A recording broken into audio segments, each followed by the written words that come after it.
En ce moment, nous sommes au milieu des eaux de l'océan mondial. C'est une sensation incroyable quand tu observes ces étendues sans fin, quand tu te rends compte de leur puissance et de leur caractère illimité. D'un côté, il est intimidant, mais d'un autre côté, il attire et fascine par son mystère. Mais sommes-nous conscients de son rôle important, je dirais même crucial, dans notre vie? Pour le comprendre, je suggère de prendre un exemple simple. Nous sommes dans une pièce où se trouve l'unité de climatisation de notre navire. Sans elle, la vie sur ce navire serait insupportable. Elle régule le climat, la température, l'humidité et sature notre air d'oxygène. L'océan fait de même sur notre planète, il la recouvre à 70%, crée des conditions favorables à la vie, régule la température et l'humidité, et fournit également 80% de l'oxygène de notre atmosphère. Mais il y a une autre fonction très importante qu'il remplit. En plus de créer les conditions nécessaires à la vie, il la protège.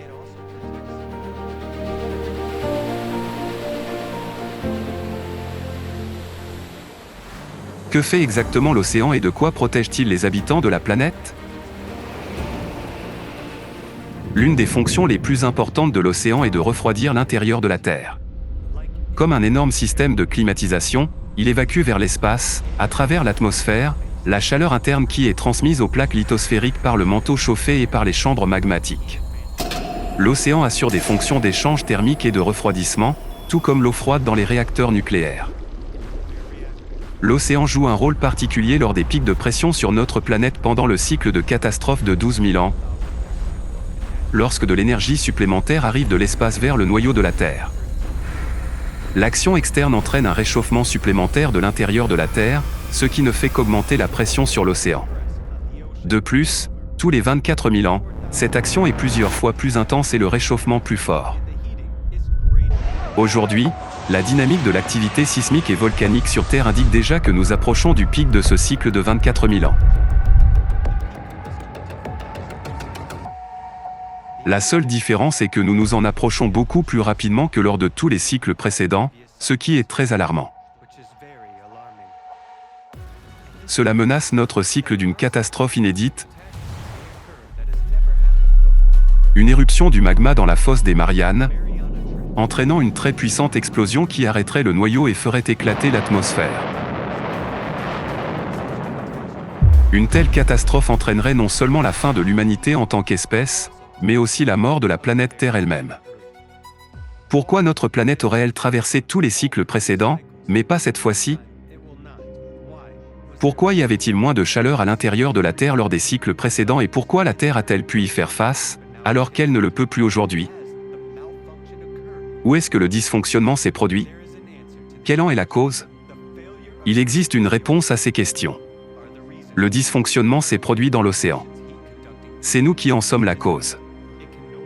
Actuellement, la fonction thermoconductrice de l'océan est perturbée. Il ne peut plus évacuer la chaleur dans l'atmosphère en quantité requise.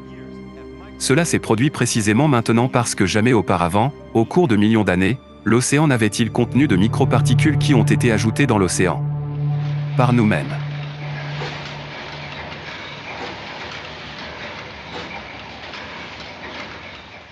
Le pétrole est constitué d'hydrocarbures. Au niveau moléculaire, les hydrocarbures réduisent de façon critique la conductivité thermique de l'océan.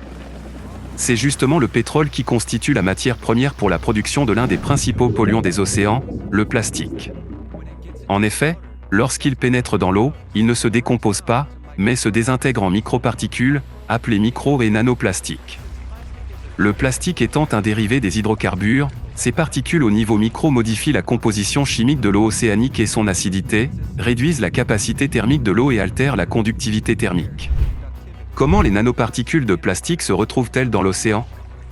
La seule cause en est, nous, les humains. L'humanité a commencé à produire du plastique en masse dans les années 1950, et aujourd'hui, presque tout ce que nous avons produit pendant cette période se trouve déjà dans l'océan. Des îles entières de plastique couvrent la surface de l'océan. Leur superficie totale est pratiquement égale au territoire des États-Unis et de l'Australie réunis. Mais le pire, c'est que tout le plastique que nous voyons à la surface ne représente qu'1%. Étage 99% du plastique se trouve dans les eaux de l'océan. Les micros et nanoplastiques ont déjà pénétré l'épaisseur entière de l'océan. Imaginez la quantité de plastique qui s'y est accumulée. En fait, aujourd'hui, il n'existe aucun endroit dans l'océan où il n'y ait pas de microplastique. Même le point le plus profond de l'océan, la fosse des Mariannes, à une profondeur de 11 km, contient des microplastiques. Ce qui est effrayant, c'est que c'est là que l'on trouve le plus de microplastiques. Et c'est l'endroit le plus vulnérable de notre planète, où l'évacuation de la chaleur a le plus d'importance pour éviter la catastrophe. Le pétrole arrive également dans l'océan sous sa forme primaire. Chaque année, jusqu'à 30 millions de tonnes de pétrole arrivent dans l'océan à la suite de l'extraction, du transport et d'accidents. Pour comprendre ce que cela représente, faisons quelques calculs simples.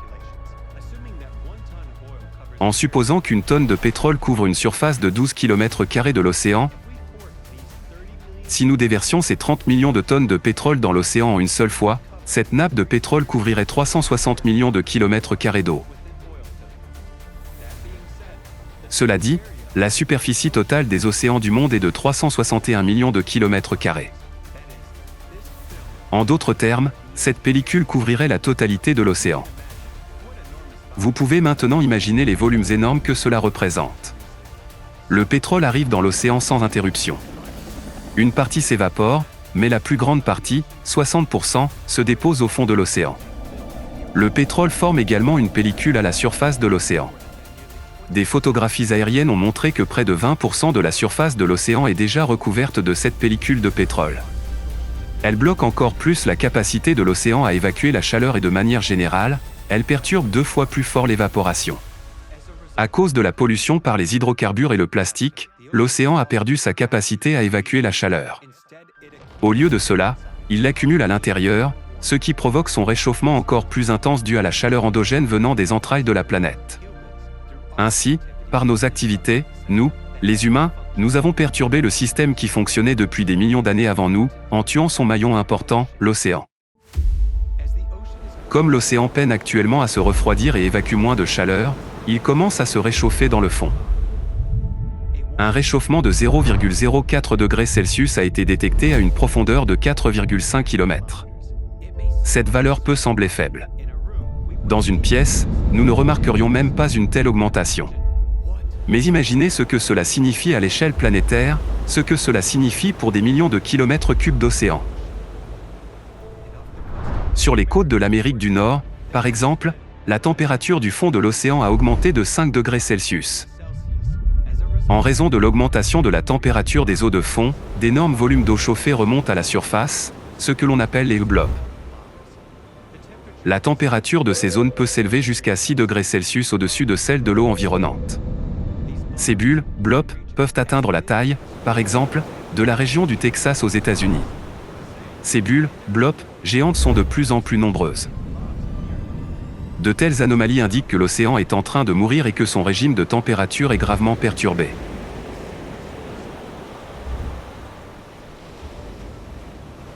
L'augmentation de la température du fond des océans a des conséquences catastrophiques, car elle représente une énorme quantité d'énergie qui n'a pas pu être libérée de l'intérieur de la Terre. Cette énergie équivaut à la puissance de millions de bombes nucléaires dirigées contre nous. Elle s'accumule dans les profondeurs et entraîne un réchauffement et une expansion encore plus importants du magma. Et cela conduit inévitablement la planète à un impact hydraulique dans la fosse des Mariannes. L'accumulation d'énergie endogène à l'intérieur de la Terre intensifie l'instabilité du noyau de la planète. Ainsi, le noyau est déstabilisé non seulement par l'action externe de l'espace, mais aussi par l'accumulation d'énergie excédentaire à l'intérieur de la Terre. Et plus le noyau est déstabilisé, plus le champ électromagnétique s'affaiblit. Notre bouclier, qui nous protège de toutes sortes de radiations cosmiques dangereuses, est en train de disparaître sous nos yeux. À son tour, l'affaiblissement du champ magnétique entraîne l'amincissement de l'atmosphère. Une étude récente a montré que l'épaisseur de la stratosphère a déjà été réduite de 400 mètres depuis 1980, ce qui constitue un indicateur critique. L'atmosphère est censée évacuer l'excès de chaleur de l'océan vers l'espace et protéger notre planète des rayonnements cosmiques nocifs.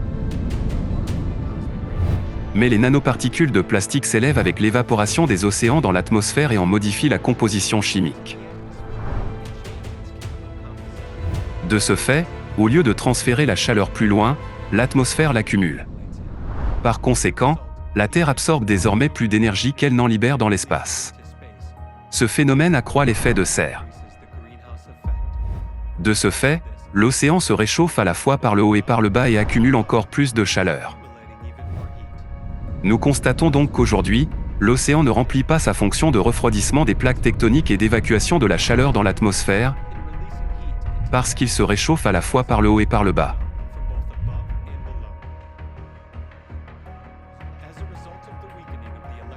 En conséquence de l'affaiblissement du champ électromagnétique et de la perturbation des fonctions atmosphériques, les rayonnements cosmiques pénètrent beaucoup plus activement dans notre Terre, ce qui déstabilise encore davantage le noyau. Nous observons ainsi un cercle fermé qui mène notre planète et nous-mêmes à la destruction.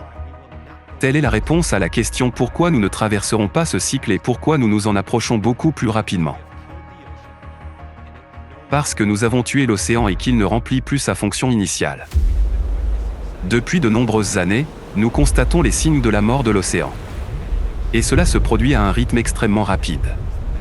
Il s'agit notamment de l'extinction massive du plancton, qui est responsable de la libération de l'oxygène dans l'atmosphère. C'est aussi la mort de la grande barrière de corail, qui a existé pendant 25 millions d'années, mais qui est pratiquement morte en l'espace de 100 ans à cause du réchauffement et de l'acidification de l'océan. Tous ces processus ne sont que la conséquence de la tragédie principale, l'océan a perdu sa capacité à évacuer la chaleur dans l'atmosphère. Nous avons perturbé le fonctionnement de notre principal climatiseur vital, nous avons bouché ses tuyaux.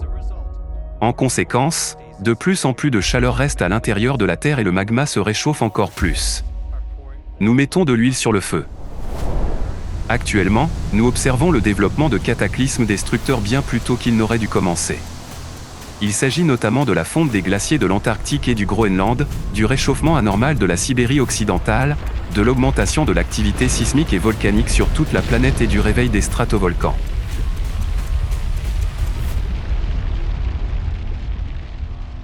C'est ainsi que nous nous sommes retrouvés dans cette situation. La race humaine tout entière, ainsi que notre planète, risque fort de ne pas survivre à ces cycles. Et tout cela à cause de notre stupidité et de notre consumérisme aveugle qui ont tué l'océan. Nous l'avons fait au moment le plus dangereux. Précisément au moment où nous avions le plus besoin de sa protection, pendant le cycle des catastrophes climatiques. Pendant des millions d'années, l'océan nous a protégés et a été notre seul mécanisme de défense. Et maintenant, nous l'avons tué. Et nous nous retrouvons seuls et sans défense face à une menace mondiale. Avons-nous une chance de survivre à tout cela? Oui, nous en avons une. Mais pour cela, nous avons besoin de technologies qui nous protègent des radiations spatiales et qui aident à nettoyer l'océan des hydrocarbures. Tout le monde est avare d'argent, et personne n'allouera de ressources à cet effet. De plus, il est nécessaire d'en éliminer la cause, le rayonnement cosmique. Mais aujourd'hui, personne ne prend en charge ce problème. Quant à ceux qui pourraient le résoudre, de brillants scientifiques, ils travaillent aujourd'hui pour les complexes militaro-industriels de leur pays. Et il en sera toujours ainsi dans le format consumériste. C'est pourquoi nous avons besoin de conditions différentes pour résoudre ce problème. Ces conditions ne seront réunies que dans la société créatrice. La construction de la société créatrice est notre seule chance. Que se passera-t-il si nous ne le faisons pas? Nous périrons bien avant 2036. Rappelez-vous les millions de bombes nucléaires qui ont déjà commencé à faire tic-tac sous nos pieds, et répondez vous-même à la question, la vie vaut-elle un petit effort pour la sauver?